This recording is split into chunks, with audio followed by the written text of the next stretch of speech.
गाईस, तर तुमच्या सगळ्यांचं स्वागत आहे नेहा अभि चॅनलवर.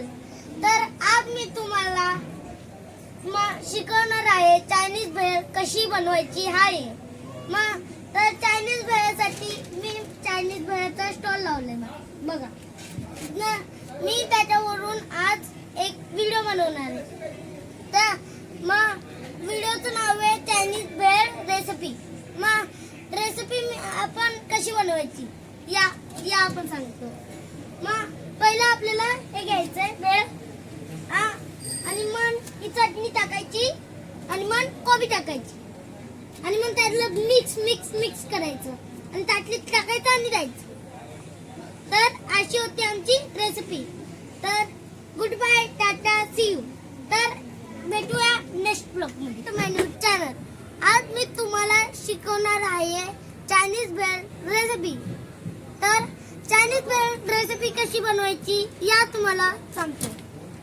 पहिले आपल्याला हे घ्यायचं चायनीज भेळचा भेळ घ्यायचा आणि त्याच्यात कोबी टाकायची आणि मग चटणी टाकायची आणि मग त्याला असं मिक्स करून घ्यायचं. एकदम मिक्स करून घ्यायचं त्याला. असं मिक्स करून घ्यायचं एकदम. मग बघा तयार झाली. तर याला आपण आता एक ताटेमध्ये काढून घेऊ. बघू शकता ताटेमध्ये आता मी काढून ठेवली. आता बघा ताटेमध्ये काढतोय. ताटेमध्ये काढली. आता बघा आता तयार झाली आहे. तर भेटूया नेक्स्ट ब्लॉग मध्ये. खाऊन दाखव आम्हाला हे बघा कशी झाली आहे ती. कशी झाली आहे? तिखट, झणझणीत आणि कुरमुरीत.